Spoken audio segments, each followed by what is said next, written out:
영하 25도, 미네소타의 새벽 SPC였습니다. 저는 두꺼운 양말을 3겹이나 신고 침대에 누워 있었지만 발끝은 여전히 얼음장 같았습니다. 천장 쪽 공기는 후끈한데 이불 밖으로 나온 발만 차가웠죠. 보일러는 분명 윙윙 돌아가고 있었습니다. 밤새도록 쉬지 않고 돌았습니다. 그런데도 저는 떨고 있었습니다. 옆에서 안 해주더니 차가운 손을 비비며 뒤척였습니다. 류머티즘을 앓는 사람에게 이 추위는 그냥 추위가 아니라 통증이었거든요. 저는 천장을 올려다보며 생각했습니다. 평생 집을 검사하며 살아온 내가, 35년 동안 수천 채의 집을 들여다본 내가 왜 정작 내 집에서 이렇게 떨고 있는 거지?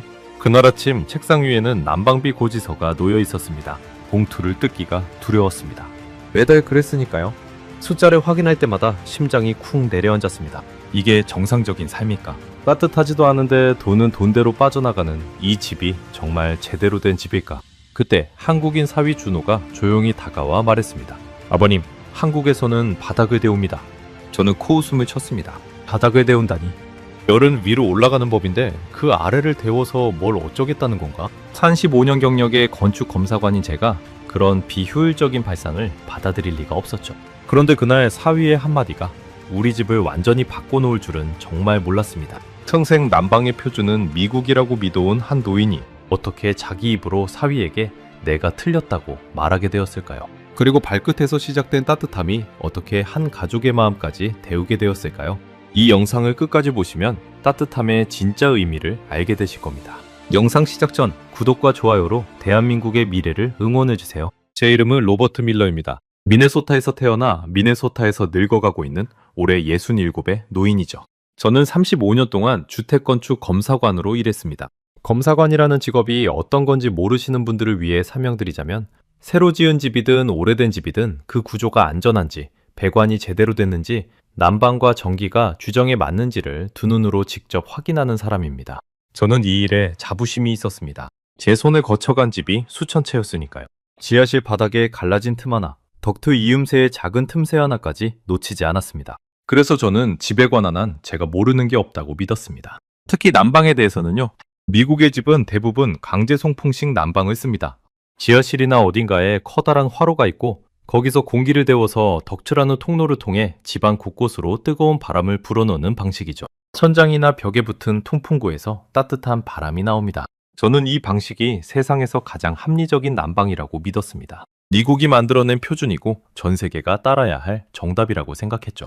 그러니 누군가 저에게 바닥을 데운다고 말하면 어떤 기분이 들었겠습니까? 열이라는 건 위로 올라가는 겁니다. 이건 초등학생도 아는 과학이죠. 그런데 그 열이 올라가는 출발점인 바닥을 데운다고요. 제 머릿속에서는 그게 그냥 돈을 바닥에 깔고 태우는 것처럼 보였습니다. 발끝만 잠깐 따뜻할 뿐 결국 열은 다 천장으로 날아가 버릴 게 뻔하니까요. 제 사위 준호를 처음 만난 건 4년 전이었습니다. 제 딸 에밀리가 한국인 남자를 데려오겠다고 했을 때 솔직히 말씀드리면 저는 마음이 편치 않았습니다. 한국이라는 나라에 대해 제가 아는 거라곤 전자제품 정도였거든요. 텔레비전이나 휴대폰은 잘 만든다더라. 그 정도였습니다. 그 외에는 솔직히 아무것도 몰랐습니다. 준호는 말수가 적은 청년이었습니다. 처음 우리 집에 왔을 때 그는 신발을 벗고 들어와도 되느냐고 물었습니다. 저는 속으로 생각했죠. 이상한 청년이군. 미국 집에서는 신발을 신고 들어오는 게 당연한데? 하지만 그는 정중했고 제 딸을 진심으로 아끼는 게 눈에 보였습니다. 그래서 저는 겉으로는 환영하는 척했습니다. 마음 한구석에는 여전히 거리감이 있었지만요. 준호는 건축자재 회사에서 일한다고 했습니다. 정확히는 바닥 난방에 들어가는 자재를 다루는 회사라더군요. 그 말을 들었을 때 저는 속으로 비웃었습니다. 바닥 난방이라니. 이 친구는 평생 쓸모없는 물건을 파는 일을 하고 있구나 하고 말이죠. 물론 그 생각을 입 밖으로 내지는 않았습니다. 사위에게 그렇게까지 무리할 수는 없었으니까요. 그 첫 번째 사건이 벌어진 건 그가 우리 가족이 되고 맞은 첫 추수감사절이었습니다. 11월의 미네소타는 이미 한겨울이나 다름없습니다. 그날도 바깥은 영하로 떨어졌고 집안에서는 강제 송풍식 보일러가 쉬지 않고 돌아가고 있었습니다. 가족들이 식탁에 둘러앉아 칠면조를 나누던 중이었죠. 저는 의자에 앉아 있으면서도 발이 시려서 자꾸 발을 모았습니다. 식탁 위로 따뜻한 공기가 떠다니는데 정작 바닥 가까이는 냉기가 돌았거든요. 그때 준호가 조심스럽게 입을 열었습니다. 아버님, 한국에는 온돌이라는 게 있습니다. 바닥 아래로 따뜻한 물이 흐르게 해서 방 전체를 데우는 방식인데요. 발끝부터 따뜻해지니까 이런 추위에도 정말 편안합니다. 저는 포크를 내려놓고 그를 바라봤습니다. 그리고 천천히 고개를 저었죠. 준호, 자네가 그 일을 하니까 그렇게 말하는 건 이해하네. 하지만 자네도 학교에서 배웠을 거 아닌가. 열은 위로 올라가는 거야. 바닥을 데우면 그 열이 전부 천장으로 날아가 버려. 말끝이 잠깐 따뜻할지 몰라도 결국 돈만 낭비하는 비효율의 끝판왕이지. 미국이 왜 강제 송풍식을 표준으로 쓰는지 생각해보게. 다 이유가 있는 거야. 식탁에 잠시 정적이 흘렀습니다. 에밀리가 저를 흘끗 쳐다봤고 아내 조던도 분위기를 살피며 화제를 돌리려 했습니다. 준호는 더 이상 아무 말도 하지 않았습니다. 그저 고개를 살짝 숙이고 조용히 음식을 먹을 뿐이었죠. 저는 그 침묵이 제 승리라고 생각했습니다. 전문가인 제가 한마디 하니까 더 반박하지 못하는구나 하고요. 그날 밤 저는 꽤나 기분이 좋았습니다. 평생 쌓아온 제 지식이 또 한 번 옳았다고 확신했으니까요. 지금 돌이켜보면 그날 식탁에서 입을 다물었던 건 준호가 틀려서가 아니었습니다. 그는 그저 말로 다투는 대신 언젠가 보여주겠다고 마음먹었던 것뿐이었죠. 하지만 그 순간에 저는 제가 얼마나 단단한 벽 안에 갇혀있는지조차 깨닫지 못하고 있었습니다. 그 추수감사절로부터 한 달이 채 지나지 않아 미네소타에 그 겨울 들어 가장 매서운 한파가 몰아닥쳤습니다. 그리고 그 한파는 제가 그토록 믿어온 모든 것을 시험대에 올려놓기 시작했습니다. 12월 중순이었습니다. 기상캐스터가 그날 밤 기온이 영하 28도까지 떨어질 거라고 했습니다. 미네소타에서 평생을 산 저도 혀를 내두를 만한 추위였죠. 사람들은 외출을 자제하고 수도관이 얼지 않도록 물을 조금씩 틀어놓으라는 안내가 라디오에서 흘러나왔습니다. 그날 밤 저와 아내는 일찍 잠자리에 들었습니다. 보일러는 평소보다 훨씬 더 바쁘게 돌아가고 있었습니다. 하루가 공기를 데우느라 끊임없이 윙윙거렸고 덕트를 타고 뜨거운 바람이 쉴 새 없이 뿜어져 나왔죠. 그런데도 집안은 어딘가 휑하니 추웠습니다. 새벽 2시쯤이었을 겁니다. 저는 이상한 정적에 눈을 떴습니다. 무언가 잘못됐다는 걸 본능적으로 알았습니다. 그 윙윙거리던 소리가 밤새도록 들리던 그 화로 소리가 또 끊겨 있었거든요. 저는 침대에서 벌떡 일어나 지하실로 내려갔습니다. 맨발에 닿는 계단의 냉기가 칼날처럼 파고들었습니다. 보일러는 죽어 있었습니다. 35년 검사관 경력으로 봐도 이건 그 자리에서 고칠 수 있는 고장이 아니었습니다. 손풍고터가 완전히 나가버린 거였죠. 한밤중에 그것도 영하 28도의 날씨에 우리 집의 유일한 난방이 멈춰버린 겁니다. 저는 비상용 전기난로를 거실로 끌어내고 담요란 담요는 다 꺼냈습니다. 하지만 그 넓은 집을 작은 난로 하나로 데울 수는 없었습니다. 새벽이 깊어질수록 집안 온도는 떨어졌고 입김이 하얗게 보이기 시작했습니다. 그때 침실에서 아내의 신음이 들렸습니다. 달려가 보니 조던이 두 손을 가슴팍에 꼭 모은 채 얼굴을 잔뜩 찡그리고 있었습니다. 유머피즘이 추위에 자극받아 발작을 일으킨 거였습니다. 손가락 마디마디가 벌겋게 부어올라 있었고 그녀는 손을 펴지도 쥐지도 못한 채 떨고 있었습니다. 저는 그 모습을 보는 순간 등줄기가 서늘해졌습니다. 아내가 이렇게 아파하는데 제가 해줄 수 있는 게 담요를 더 덮어주는 것밖에 없다는 사실이 저를 무력하게 만들었습니다. 결국 우리는 그 새벽에 응급실로 향했습니다. 차 안에서 조던은 거의 말을 하지 못했습니다. 통증을 찾느라 이를 악물고 있었거든요. 저는 운전대를 잡은 손에 힘이 들어가는 걸 느꼈습니다. 차창 밖으로 보이는 미네소타의 새벽은 온통 하얀 얼음 세상이었습니다. 응급실에서 우리를 맞아준 사람은 닥터 페레스였습니다. 동네에서 오래 진료를 봐온 우리 가족도 잘 아는 의사였죠. 그는 조던의 손을 살펴보고 진통제를 놓아준 뒤 저를 따로 불러 차분하게 말했습니다. 미러 씨, 솔직하게 말씀드리겠습니다. 부인의 관절염은 추위에 굉장히 민감합니다. 특히 발과 손처럼 몸 끝부분이 차가운 환경에 오래 노출되면 통증이 훨씬 심해집니다. 집 안 온도를 일정하게 특히 바닥 가까이를 따뜻하게 유지하시는 게 무엇보다 중요합니다. 지금처럼 위쪽만 덥고 발밑이 차가운 환경은 부임에게는 가장 안 좋은 조건입니다. 저는 그 말을 듣고 아무 대꾸도 하지 못했습니다.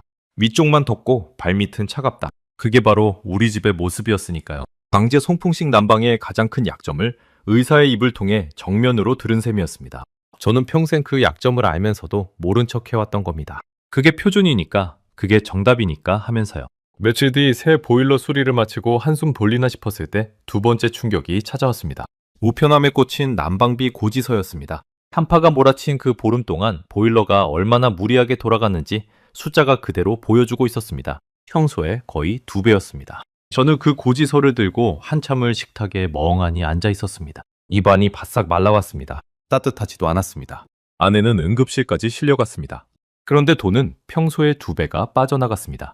도대체 이 난방은 무엇을 위한 난방이란 말입니까? 저는 평생 이 방식이 가장 합리적이라고 믿어왔는데 그 믿음의 결과가 고작 이거란 말입니까? 그 주말 에밀리와 준호가 우리 집을 찾아왔습니다. 조던의 상태를 살피러 온 거였죠.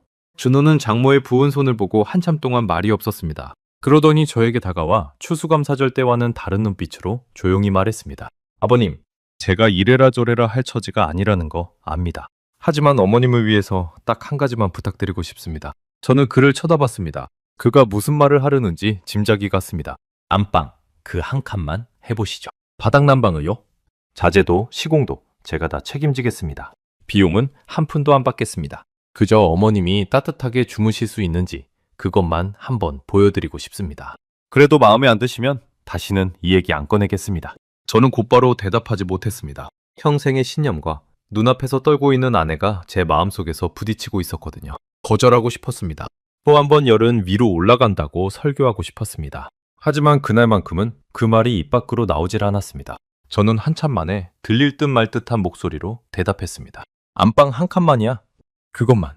준호의 얼굴에 옅은 미소가 번졌습니다. 그때까지만 해도 저는 그저 사위의 체면을 세워주는 것뿐이라고 생각했습니다. 며칠 지나면 그 효과 없는 바닥을 보며 제 말이 옳았다는 걸 다시 확인하게 될 거라고요. 하지만 그 안방 한 칸이 우리 집의 모든 것을 바꿔놓는 시작이 될 줄은 그때의 저로서는 상상조차 하지 못했습니다. 준호가 시공을 시작한 건 그로부터 사흘 뒤였습니다. 토요일 아침 일찍 그는 회사 동료 한 명과 함께 자재를 한가득 실은 트럭을 몰고 왔습니다. 저는 커피잔을 들고 안방 문턱에 서서 직업적인 눈으로 그 과정을 지켜봤습니다. 35년 검사관 경력이 어디 가는 게 아니었거든요. 어디 얼마나 허술하게 하는지 보자 하는 마음이 솔직히 더 컸습니다. 그런데 작업을 지켜보면 볼수록 제 예상이 조금씩 어긋나기 시작했습니다. 준호는 먼저 기존 바닥재를 걷어내고 그 위에 단열판을 깔았습니다. 열이 아래로 새어나가지 않도록 막는 층이었죠. 그 위로 가느다란 배관을 일정한 간격으로 마치 뱀이 또아리를 트듯 꼼꼼하게 깔아나갔습니다. 그 배관 안으로 따뜻한 물이 흐르면서 바닥 전체를 데우는 구조라고 하더군요. 저는 속으로 중얼거렸습니다. 결국 물을 데워서 돌리는 거 아닌가? 그 물 데우는데 또 에너지가 될 텐데. 하지만 입은 다물고 있었습니다. 일단 끝까지 지켜볼 생각이었으니까요. 시공은 며칠에 걸쳐 진행됐습니다. 배관 위에 얇은 콘크리트 층을 덮고 그게 마르기를 기다린 뒤 새 바닥재를 깔았습니다. 모든 작업이 끝난 날 저녁, 준호는 보일러와 연결된 작은 온도 조절기를 가리키며 말했습니다. 아버님, 이제 켜보겠습니다. 설정 온도까지 올라가는데 얼마나 걸리는지 한번 보시죠. 저는 시계를 흘끗 봤습니다. 강제 송풍식이라면 차가운 방을 데우는데 한참이 걸립니다. 화로가 공기를 데우고 그 바람이 덕트를 타고 돌고 방 전체 공기가 데워질 때까지 기다려야 하니까요. 저는 속으로 1시간을 좋게 걸릴 거라고 짐작했습니다. 준호가 스위치를 올렸습니다. 그런데 가장 먼저 저를 놀라게 한 건 소리였습니다. 정확히는 소리가 없다는 거였죠. 강제 송풍 시 보일러가 돌 때 나던 그 윙윙거리는 소음, 바람이 통풍구를 빠져나오며 내던 그 소리가 전혀 없었습니다. 방 안은 그저 고요했습니다. 저는 그 정적이 어색해서 자꾸 귀를 기울이게 되더군요. 그리고 18분쯤 지났을 때였습니다. 저는 시험 삼아 양말을 신은 발로 바닥을 살짝 디뎌봤습니다. 따뜻했습니다. 달바닥 전체로 은은하게 올라오는 그러나 분명한 온기였습니다. 강제 송풍식처럼 어디는 덥고 어디는 추운 게 아니라 방 전체가 골고루 데워져 있었습니다. 천장 쪽 공기만 후끈한 게 아니라 발끝부터 무릎, 허리까지 균일하게 따뜻함이 차오르는 느낌이었죠. 저는 잠시 할 말을 잃었습니다. 머릿속에서는 여전히 열은 위로 올라간다는 목소리가 울리고 있는데 제 발바닥은 전혀 다른 이야기를 하고 있었거든요. 이 인지부조화가 저를 당황하게 만들었습니다. 저는 애써 트집거리를 찾았습니다. 지금이야 따뜻하지. 근데 이게 얼마나 가는지가 문제 아니겠나. 물이 식으면 금방 차가워질 거야. 준호는 빙긋 웃을 뿐 굳이 반박하지 않았습니다. 대신 그는 자료 하나를 보여줬습니다. 미국 에너지부 자료를 인용한 거였는데 강제 송풍식 난방은 덕트를 통과하는 과정에서만 열의 20에서 30%가 그냥 새어나간다는 내용이었습니다. 덕트에 작은 틈만 있어도 그 따뜻한 공기가 다락이나 벽 속 빈 공간으로 줄줄 빠져나간다는 거였죠. 저는 그 숫자 앞에서 입이 떨어지지 않았습니다. 왜냐면 그건 제가 누구보다 잘 아는 사실이었거든요. 35년간 수천 채의 집을 검사하면서 저는 덕트 이음새가 벌어진 집을 수도 없이 봤습니다. 그때마다 저는 그게 당연한 거라고, 어쩔 수 없는 거라고 넘겼습니다. 그런데 준호가 보여준 건 그 당연하다고 여겼던 손실이 사실은 매달 제 지갑에서 빠져나가던 돈이었다는 사실이었습니다. 손통식은 덮어놓고 30%씩 세는데 바닥난방은 그 덕트 자체가 없으니 그렇게 셀 곳이 없었던 겁니다. 진짜 충격은 그날 밤에 찾아왔습니다. 조던이 잠자리에 들면서 처음으로 맨발로 그 바닥을 디뎠습니다. 평소 그녀는 차가운 바닥 때문에 늘 두꺼운 실내화를 신었거든요. 그런데 그날은 무심코 맨발로 바닥에 발을 내려놓았습니다. 그 순간 조던이 멈칫하더니 그 자리에 가만히 섰습니다. 그리고 천천히 저를 돌아봤습니다. 그녀의 눈에 눈물이 그렁그렁 맺혀 있었습니다. 여보, 발이 따뜻해? 이런 거였어? 발이 시리지가 않아. 그녀는 그 자리에 한참을 서 있었습니다. 류머티즘으로 늘 시렸던 발이 태어나서 처음으로 통증 없이 따뜻함을 느끼는 순간이었습니다. 저는 그 모습을 보면서 가슴 한구석이 묵직하게 내려앉는 걸 느꼈습니다. 평생을 함께한 아내가 그 흔한 따뜻한 바닥 하나를 이제야 처음 느껴보고 눈물을 흘리고 있었던 겁니다. 그동안 저는 그녀에게 무엇을 해줬던 걸까요? 저는 차마 아내 앞에서 또 트집을 잡을 수 없었습니다. 대신 조용히 침대로 가서 누웠습니다. 그리고 한참을 뒤척이다가 누가 보는 것도 아닌데 슬그머니 양말을 벗었습니다. 평생 미네소타의 겨울밤에 양말 없이 자본 적이 없는 제가 그날 밤은 맨발로 이불 밖에 발을 내놓고 잤습니다. 발끝으로 올라오는 그 은은한 온기를 느끼면서 저는 천장을 바라보며 생각했습니다. 이럴 리가 없는데? 분명히 열은 위로 올라가는 건데 그런데 왜 내 발은 이렇게 따뜻한 거지? 35년 동안 내가 옳다고 믿어온 것들이 처음으로 흔들리기 시작하는 밤이었습니다. 다음 날 아침 저는 출근하는 준호를 붙잡고 무심한 척 한마디를 던졌습니다. 사실은 무심한 척 하기가 가장 어려운 말이었지만요. 준호, 그 거실도 한번 알아만 보게. 면적이 얼마나 나오는지. 준호는 아무 말 없이 고개를 끄덕였습니다. 하지만 저는 그의 눈빛에서 그가 이미 모든 걸 알고 있다는 걸 느낄 수 있었습니다. 제 단단했던 벽에 처음으로 금이 가기 시작한 순간이었습니다. 그렇게 시작된 일이었습니다. 안방 한 칸이 거실로, 거실이 다시 부엌과 복도로 번져나갔습니다. 견적만 알아보겠다던 제 말은 한 달도 안 돼서 집 전체를 온수바닥 난방으로 바꾸는 공사로 이어졌죠. 준호는 자재값만 받겠다고 했지만 저는 시공비를 굳이 챙겨줬습니다. 공짜로 받을 만큼 제 자존심이 완전히 무너진 건 아니었거든요. 적어도 그때까지는 말입니다. 집 전체 시공이 끝나고 한 달쯤 지났을 때 5번째 사건이 벌어졌습니다. 우편함에서 난방비 고지서를 꺼내든 순간이었습니다. 저는 봉투를 뜯기도 전에 늘 그랬듯 마음의 준비를 했습니다. 영하의 날씨가 계속됐으니 이번 달도 만만치 않겠구나 하면서요. 그런데 봉투를 열고 숫자를 확인한 순간 저는 그 자리에 얼어붙었습니다. 평소의 절반이었습니다. 정확히는 절반에 가까운 사실상 절반이었습니다. 저는 제 눈을 믿을 수가 없었습니다. 고지서를 들고 부엌으로 가서 계산기를 꺼냈습니다. 작년 같은 달의 고지서를 서랍에서 찾아내 나란히 놓고 숫자를 하나하나 두드려 봤습니다. 1번, 2번, 3번. 계산기를 3번이나 두드렸는데도 결과는 같았습니다. 손끝이 미세하게 떨렸습니다. 절반이라고? 계산기가 고장난 거 아니야? 저는 혼잣말로 중얼거렸습니다. 하지만 계산기는 고장나지 않았습니다. 거짓말을 하지 않은 건 오히려 그 숫자였고 거짓말을 해온 건 평생 제 머릿속에 박혀있던 그 신념이었습니다. 생각해보면 당연한 결과였습니다. 강제 송풍식은 덕트를 지나며 열의 30% 가까이를 그냥 흘려보냈습니다. 게다가 공기를 데우는 방식이라 화로가 훨씬 더 높은 온도로 펄펄 끓어야 했죠. 반면 바닥 난방은 새어나갈 덕트가 없었고 물을 그렇게까지 뜨겁게 데울 필요도 없었습니다. 낮은 온도로도 충분히 따뜻했으니까요. 바닥 아래 콘크리트 층이 그 열을 머금었다가 천천히 내놓으니 보일러가 쉴 새 없이 돌 필요도 없었습니다. 적게 일하고도 따뜻한 집, 그게 가능한 일이었던 겁니다. 저는 그 고지서를 한참 동안 바라봤습니다. 그리고 문득 깨달았습니다. 제가 그동안 매달 두려워하며 봉투를 뜯었던 그 돈이 전부 천장으로, 다락으로, 벽 속 빈 공간으로 새어나가던 열을 사느라 낸 돈이었다는 걸요. 따뜻하지도 않은 공기를 데우느라, 그 데운 공기의 3분의 1을 버리느라 저는 35년 동안 돈을 태워왔던 겁니다. 하지만 저를 진짜로 무너뜨린 건 고지서가 아니었습니다. 6번째 사건, 그건 사람의 몸에 일어난 변화였습니다. 겨울이 깊어질수록 저는 우리 집에서 사라진 소리 하나를 깨달았습니다. 바로 제 기침 소리였습니다. 저는 몇 년째 만성 기침을 달고 살았습니다. 특히 겨울이면 더 심해져서 밤마다 마른 기침으로 잠을 설치곤 했죠. 저는 그게 그냥 나이 탓이라고 여겼습니다. 그런데 어느 순간부터 그 기침이 거짓말처럼 잦아들어 있었습니다. 이유를 곰곰이 생각하다가 저는 검사관의 눈으로 강제 송풍식의 구조를 다시 떠올렸습니다. 그 방식은 끊임없이 공기를 빨아들이고 내뿜습니다. 그 과정에서 덕트 안에 쌓인 먼지, 집안 곳곳의 꽃가루, 알러지를 일으키는 미세한 입자들이 그 바람을 타고 온 집안을 떠돌았던 겁니다. 저는 그 공기를 매일 밤 들이마시며 자고 있었던 거죠. 그런데 바닥 난방은 공기를 거의 움직이지 않았습니다. 바람이 없으니 먼지가 날릴 일도 없었고 그래서 제 기침도 멈춘 거였습니다. 조던의 변화는 더 극적이었습니다. 그 겨울 그녀가 병원을 찾는 횟수가 눈에 띄게 줄었습니다. 발과 손이 늘 따뜻하게 유지되니 관절 통증이 발작하는 일이 현저히 줄어든 거였죠. 닥터 페레스도 정기검진 때 그녀의 상태를 보고 놀라워했습니다. 밀러 씨, 부인의 상태가 정말 많이 좋아졌습니다. 도대체 집에 무슨 변화가 있었던 겁니까?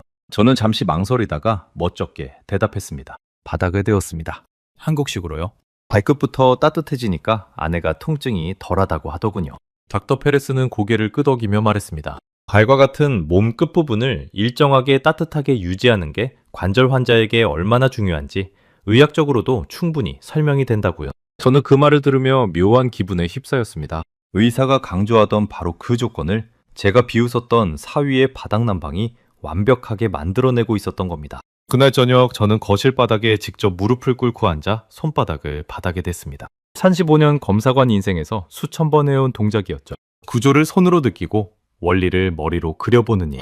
저는 그 따뜻한 바닥 위에서 제가 평생 옳다고 믿어온 강제 송풍식의 한계를 하나하나 떠올렸습니다. 선장만 데우는 비효율, 줄줄 새는 열, 말리는 먼지, 건조한 공기, 끊임없는 소음, 그리고 그 모든 것을 깔끔하게 해결하고 있는 발밑의 따뜻함. 가슴 깊은 곳에서 무언가가 천천히 무너져 내렸습니다.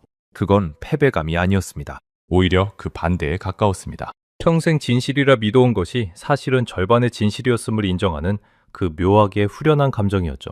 저는 바닥에 손을 댄 채로 한참을 그렇게 앉아있다가 나직이 중얼거렸습니다. 내가 틀렸어. 35년 동안 나는 공기를 데우는 게 난방인 줄 알았어. 그게 아니었어. 사람을 데우는 게 난방이었어. 그 순간 거실 문 앞에 준호가 서 있는 걸 저는 몰랐습니다. 그가 언제부터 그 자리에 있었는지도요. 하지만 그날 밤 저와 그 사이에 있던 마지막 벽 하나가 소리 없이 허물어지고 있었습니다. 그의 겨울이 깊어가면서 우리 집은 동네에서 조금씩 화제가 되기 시작했습니다. 7번째 사건은 바로 그 소문에서 비롯됐죠. 시작은 옆집에 사는 톰슨 부부였습니다. 어느 날 그들이 우리 집에 잠깐 들렀다가 거실에 들어서자마자 멈칫하더군요. 톰슨 씨가 코트를 벗으며 의아한 표정으로 말했습니다. 로버트, 자네 집은 왜 이렇게 따뜻한가? 우리 집은 보일러를 아무리 틀어도 발이 시린데 여긴 들어오자마자 발끝이 녹는 것 같군. 비결이 뭔가? 저는 그 질문에 잠시 멈칫했습니다. 그리고 제 입에서 나온 말에 정작 저 자신이 가장 놀랐습니다. 이게 한국 거야. 온돌이라고 하지. 바닥 밑으로 따뜻한 물을 흘려서 방 전체를 데우는 방식이네. 천장만 데우는 우리 송풍식이랑은 차원이 달라. 발끝부터 따뜻해지니까 몸 전체가 편하지. 게다가 난방비는 절반밖에 안 들어. 말을 하면서 저는 깨달았습니다. 불과 몇 달 전 추수감사절 식탁에서 저는 바로 이 온도를 비효율의 끝판왕이라고 비웃었던 사람이었습니다. 그런데 지금은 이웃에게, 그것도 자랑스럽게 그 온도를 설명하고 있었습니다. 제 입으로요? 그 사실이 부끄러우면서도 한편으로는 이상하게 마음이 가벼웠습니다. 톰슨 부부가 다녀간 뒤 소문은 동네에 빠르게 퍼졌습니다. 한 집, 두 집, 사람들이 우리 집을 찾아와 그 따뜻한 바닥을 직접 밟아보고 갔습니다. 다들 신기해했고 다들 부러워했습니다. 그럴 때마다 저는 준호에게 들은 이야기를 그대로 전해주는 전도사가 되어 있었죠. 그러던 어느 날 저는 혼자 궁금증이 일어 이것저것 찾아보기 시작했습니다. 도대체 이 온돌이라는 게 언제부터 있던 건지, 어쩌다 미국에는 들어오지 않았는지 알고 싶었거든요. 그런데 그 과정에서 저는 평생 잊지 못할 사실 하나를 발견하고 말았습니다. 미국 건축의 거장 프랭크 로이드 라이트. 미국인이라면 누구나 아는 그 위대한 건축가가 바로 이 한국식 바닥 난방에서 영감을 받았다는 사실이었습니다. 1910년대 라이트는 일본의 한 귀족 저택에 초대받았습니다. 그곳에서 그는 다른 방들과는 전혀 다른 묘하게 따뜻한 방 하나를 발견했죠. 바닥이 따뜻했고 그 온기가 방 구석구석을 채우고 있었습니다. 그게 바로 한국에서 건너온 온돌 방식이었습니다. 라이트는 그 따뜻함에 깊이 매료됐습니다. 그는 훗날 그 경험을 두고 아래에서 올라오는 그 따뜻한 만큼 이상적인 난방은 없다고, 심지어 태양의 열기조차 그에 비할 바가 못 된다고 적었습니다. 미국으로 돌아온 라이트는 그 원리를 자기 방식으로 구현했습니다. 한국의 온돌이 연기를 바닥 밑으로 흘려보내는 방식이었다면 라이트는 그 자리에 뜨거운 물이 흐르는 배관을 넣었죠. 1937년 위스콘신에 지은 한 주택이 그렇게 미국 최초로 바닥 난방을 적용한 집이 됐습니다. 그리고 그 방식은 훗날 캘리포니아의 대규모 주택단지로까지 퍼져나갔습니다. 저는 그 사실을 읽고 한동안 멍하니 화면을 바라봤습니다. 목이 바싹 타들어가는 것 같았습니다. 미국이 표준이라고 믿었습니다. 난방은 미국이 원조라고 자부했습니다. 그런데 그 미국의 가장 위대한 건축가가 정작 그 따뜻함의 원리를 한국에서 가져갔던 겁니다. 제가 그토록 비웃었던 그 바닥난방의 뿌리가 사실은 수천 년을 이어온 한국의 지혜였던 겁니다. 저는 그 원조를 옆에 두고도 사위가 그걸 설명할 때마다 코웃음을 쳐왔던 거죠. 부끄러움이 밀려왔습니다. 하지만 그 부끄러움은 저를 작아지게 만드는 게 아니라 오히려 무언가를 바로잡고 싶게 만드는 부끄러움이었습니다. 그렇게 한 해가 흘렀습니다. 다시 추수감사절이 돌아왔습니다. 작년 제가 사위의 온도를 비웃었던 바로 그 식탁이었습니다. 차이가 있다면 올해는 그 식탁이 따뜻한 바닥 위에 놓여 있다는 것, 그리고 아내가 통증 없이 환하게 웃고 있다는 것이었죠. 식사가 끝나갈 무렵 저는 잔을 들고 자리에서 일어났습니다. 가족들의 시선이 저에게 모였습니다. 저는 준호를 바라봤습니다. 1년 전 제 앞에서 고개를 숙이고 조용히 음식만 먹던 그 청년을요. 심장이 평소보다 빠르게 뛰었습니다. 하고 싶은 말은 분명한데 그 말을 꺼내기까지 평생의 자존심을 내려놓아야 했거든요. 저는 천천히 입을 열었습니다. 준호, 작년 이 식탁에서 내가 자네한테 했던 말 기억하나? 바닥을 데우는 건 비효율이라고, 돈 낭비라고. 전문가랍시고 자네 입을 막았었지? 식탁이 조용해졌습니다. 에밀리가 숨을 죽이고 저를 바라봤습니다. 내가 35년간 집을 검사하면서 정작 못 본 게 있었어. 난방이라는 게 공기를 데우는 게 아니라 사람을 데우는 거라는 거야. 자네는 말로 나를 이기려 하지 않고 그냥 보여줬어. 우리 집을, 자네 장모를 따뜻하게 데워서 말이야. 저는 준호에게 손을 내밀었습니다. 내가 틀렸다. 그리고 고맙다. 준호는 잠시 제 손을 바라보더니 그 손을 두 손으로 마주 잡았습니다. 그의 눈가가 붉어져 있었습니다. 에밀리는 끝내 눈물을 훔쳤고 조던은 따뜻해진 자기 손으로 제 어깨를 가만히 쓸어내렸습니다. 그날 저는 무언가를 잃은 게 아니라 비로소 얻었다는 걸 느꼈습니다. 평생 붙들고 있던 알량한 자부심을 내려놓은 자리에 사위라는 가족이, 그리고 진짜 따뜻함이 들어와 앉은 거였죠. 그로부터 다시 1년이 흘렀습니다. 이제 우리 동네에서 바닥난방은 더 이상 낯선 물건이 아닙니다. 톰슨 부부의 집은 물론이고 길 건너 몇 집이 그새 바닥난방으로 바꿨습니다. 그리고 그 한가운데에는 어쩌다 보니 제가 서 있게 됐습니다. 평생 강제 송풍식이 정답이라 외치던 노인이 이제는 동네를 돌아다니며 한국식 바닥난방을 권하는 사람이 된 거죠. 사람들이 저에게 묻습니다. 로버트, 자네 같은 베테랑 검사관이 어쩌다 마음을 바꿨냐고요? 그러면 저는 솔직하게 대답합니다. 나는 늦게 한 것뿐이라네. 세상이 이미 가고 있던 길을 나 혼자 모르고 있었던 거지. 실제로 그랬습니다. 제가 그 좁은 신념 안에 갇혀있는 동안 세상은 이미 저만치 앞서가고 있었습니다. 독일이나 덴마크, 오스트리아 같은 나라들을 보면 새로 짓는 집의 거의 절반이 바닥난방을 채택하고 있었습니다. 그 나라들은 원래 라디에이터를 쓰던 나라들이었는데도 말입니다. 미국에서도 바닥난방을 찾는 사람들이 해마다 꾸준히 늘고 있었죠. 저만, 그리고 저 같은 사람들만 옛날 방식을 정답이라 우기며 제자리에 머물러 있었던 겁니다. 가끔 저는 생각합니다. 만약 그날 준호가 제 면박에 마음 상해서 다시는 그 이야기를 꺼내지 않았다면 어땠을까? 만약 그가 말로 저를 이기려 들었다면 어땠을까? 아마 저는 끝까지 고집을 부리며 떨리는 발로 겨울을 났을 겁니다. 아내는 여전히 차가운 손을 비비며 응급실을 들락거렸겠죠. 사위는 영영 마음의 거리를 둔 손님으로 남았을지도 모릅니다. 준호는 저를 이기려 하지 않았습니다. 그저 따뜻하게 만들어줬을 뿐이죠. 그게 한국 사람들의 방식인 건지 아니면 준호라는 사람의 천성인 건지는 저도 잘 모르겠습니다. 다만 분명한 건 그 조용한 방식이 제 평생의 고집보다 훨씬 강했다는 겁니다. 올겨울 우리 집에는 새로운 풍경 하나가 생겼습니다. 에밀리와 준호 사이에서 태어난 손주가 이제 막 기어다니기 시작했거든요. 그 아이는 따뜻한 거실 바닥을 제 세상인 양 대굴대굴 굴러다닙니다. 차가운 바닥 위에 담요를 깔고 조심조심 앉혀야 했던 옛날과는 전혀 다른 풍경이죠. 아이는 맨발로, 맨 손바닥으로 그 온기를 마음껏 누리며 까르르 웃습니다. 저는 그 모습을 소파에 앉아 가만히 바라보곤 합니다. 그러다 문득 제 발밑에서 올라오는 그 익숙한 따뜻함을 느끼며 생각하죠. 이 아이는 처음부터 따뜻한 바닥 위에서 자라는구나. 발이 시린 게 뭔지 모르고 크는구나. 그게 어찌나 다행스럽고 고마운지요. 저는 평생 집이라는 건 튼튼한 골조와 새지 않는 지붕, 규정에 맞는 배관으로 완성된다고 믿어왔습니다. 그건 틀린 말은 아니었습니다. 하지만 그게 전부도 아니었죠. 진짜 집은 그 안에 사는 사람의 발끝차고 마음이 편안할 때 비로소 완성되는 거였습니다.